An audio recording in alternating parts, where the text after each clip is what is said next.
ಇನ್ನು ಗದಗದ ಭೀಷ್ಮ ಕೆರೆಯಲ್ಲಿ ಮೀನುಗಳ ಮಾರಣ ಹೋಮ ಆಗಿದೆ. ಭೀಷ್ಮ ಕೆರೆ ದಡದಲ್ಲಿ ಸತ್ತು ಬಿದ್ದಿರತಕ್ಕಂಥ ರಾಶಿ ರಾಶಿ ಮೀನುಗಳು.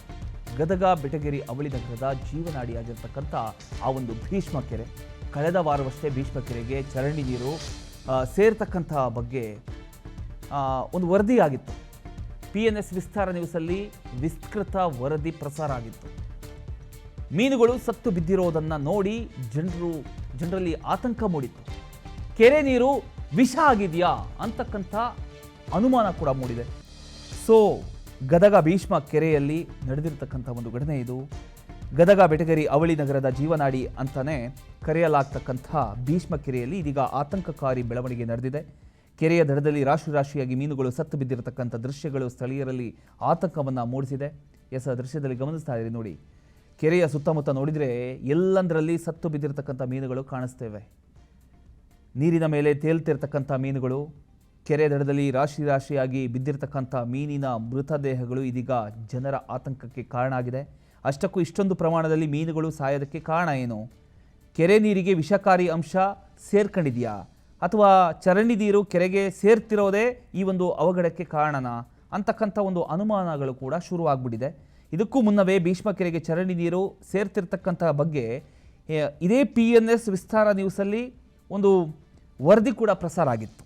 ಕೆರೆಯ ನೀರಿಗೆ ಕೊಳಚೆ ನೀರು ಸೇರ್ತಿರ್ತಕ್ಕಂಥ ಬಗ್ಗೆ ಪ್ರಶ್ನೆ ಎತ್ತಲಾಗಿತ್ತು.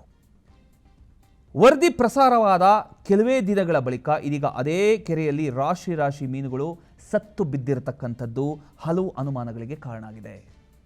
ಭೀಷ್ಮ ಕೆರೆ ಗದಗ ಬೆಟಗೇರಿ ಅವಳಿ ನಗರದ ಪ್ರಮುಖ ಜಲಮೂಲ ಆಗಿರೋದರ ಹಿನ್ನೆಲೆಯಲ್ಲಿ ಕೆರೆ ನೀರಿನ ಗುಣಮಟ್ಟದ ಬಗ್ಗೆ ಸಾರ್ವಜನಿಕರಲ್ಲಿ ಒಂದು ರೀತಿಯಲ್ಲಿ ಆತಂಕ ಹೆಚ್ಚಾಗ್ಬಿಟ್ಟಿದೆ. ಮೀನುಗಳು ಸಾಯೋದಕ್ಕೆ ನೀರಿನಲ್ಲಿ ಆಮ್ಲಜನಕದ ಕೊರತೆ ಏನಾದರೂ ಕಾರಣನಾ? ಚರಂಡಿ ನೀರು ಸೇರ್ಪಡೆಯಿಂದ ನೀರು ಕಲುಷಿತ ಆಗಿದೆಯಾ? ಯಾವುದಾದ್ರೂ ರಾಸಾಯನಿಕ ಅಥವಾ ವಿಷಕಾರಿ ಅಂಶ ನೀರಿಗೆ ಸೇರ್ಕೊಂಡಿದೆಯಾ?